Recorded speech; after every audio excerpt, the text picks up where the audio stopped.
A gente começar falando aqui sobre a gente identificar, principalmente as habilidades que a gente tem realmente, assim, muita força. A gente sabe muito sobre esse tipo de coisa, que é o processo de criação, tá? Eu nunca vou delegar o que eu faço sobre criação, criar para uma inteligência artificial. A gente tem que pensar nisso aqui, porque hoje em dia, vários processos eles vão ser modificados com a inteligência artificial. E você tem que saber qual parte do processo que você vai delegar ou vai usar a inteligência artificial para poder fazer esse processo junto com você. Não é que você vai chegar lá e vai digitar aquilo ali e vai sair algo realmente incrível que a inteligência artificial gerou. Não. Você tem que refinar. Para a pessoa refinar, ela tem que saber muito sobre aquilo. Então, uma das partes do processo que eu nunca vou colocar em inteligência artificial é o quê?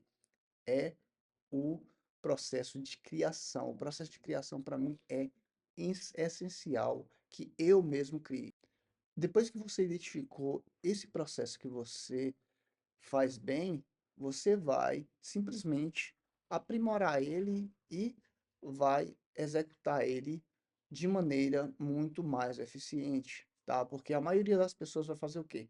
Vai pegar a inteligência artificial e vai usar ela para tudo, tá? Desde o primeiro rascunho até o rascunho, se brincar, a pessoa vai pedir para a inteligência artificial fazer.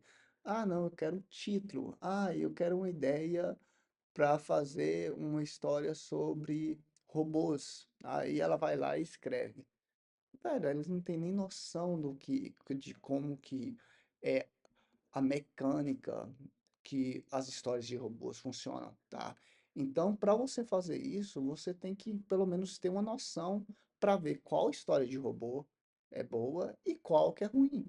Não é você deixar tudo na mão de uma inteligência artificial, pensar por você. Você tem que saber o que que é bom para o seu público. Talvez até para você, você esteja fazendo para você, mas você quer procurar pessoas que pensem e gostem das mesmas coisas que você, e você está fazendo coisas que você gosta para pessoas que gostam das mesmas coisas.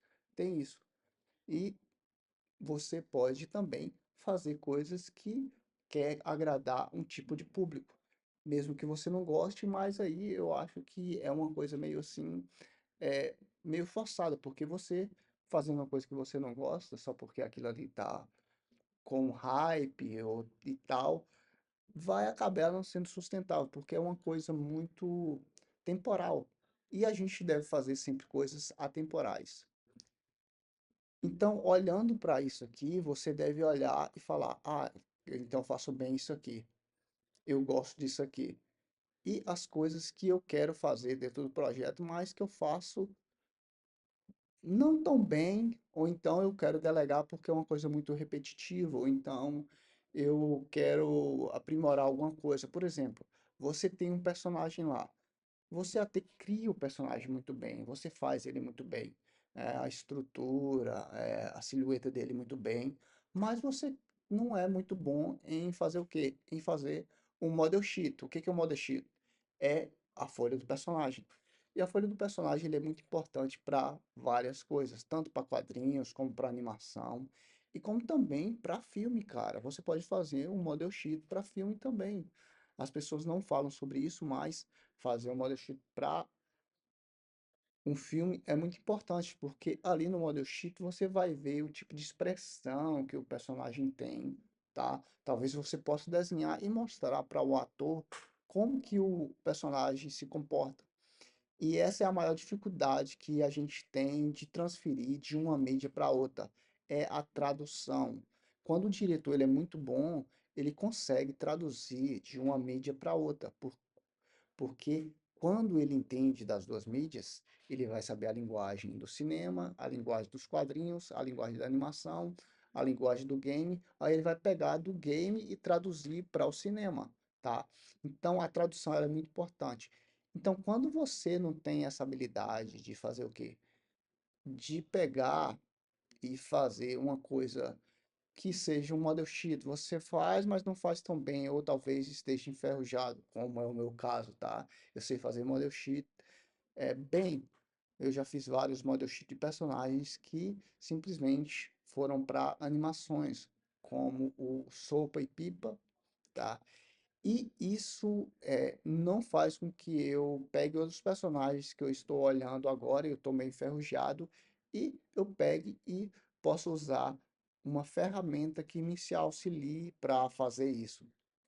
Então, quando eu tenho essa consciência e vejo que aquilo vai ajudar meu processo, eu sei que eu posso melhorar o que eu estou fazendo. E quando você pensa que isso vai melhorar, sim, isso vai melhorar e vai agilizar o seu processo de produção, cara. Então, quando você pega uma ferramenta e usa ela para agilizar o seu processo, você vai ter tempo muito mais para olhar todo o projeto ou olhar aquilo que você realmente sabe fazer. E isso vai melhorar muito o seu projeto, tá? Então, não tenha um preconceito sobre inteligência artificial, porque alguma parte do processo, se você não tiver uma equipe muito grande, você vai precisar usar. E o que a gente deve pensar aqui é simplesmente a gente não deve ter aversão à inteligência artificial. Algumas pessoas olham e falam: ah, meu Deus, isso é inteligência artificial, eu vou fazer tudo manual, do meu jeito, não sei o que lá. A pessoa não tem estrutura. E como que é uma democratização de a gente poder competir com grandes players, grandes indústrias? É simplesmente pegando algumas partes do processo e usando elas como se fossem pessoas mesmo para fazer aquela tarefa. E isso vai realmente fazer com que seu processo ele seja mais barato e você vai conseguir fazer algumas coisas que talvez você não conseguiria porque demoraria muito tempo, e quando demora muito tempo em uma produção, essa produção sempre vai ficar mais cara. Então, não seja avesso à inteligência artificial, mas também não seja dependente dessa ferramenta, de pegar e fazer tudo ali. Então, tem que ter um equilíbrio. Eu falo sempre que as coisas, elas têm que ter equilíbrio. Você tem que colocar a sua mão ali, mas você deve olhar para algumas ferramentas e simplesmente fazer com que elas trabalhem para você. E é isso que eu queria falar aqui, deixar essa mensagem com toda essa polêmica que as pessoas estão falando aí dos artistas abominarem totalmente a inteligência artificial,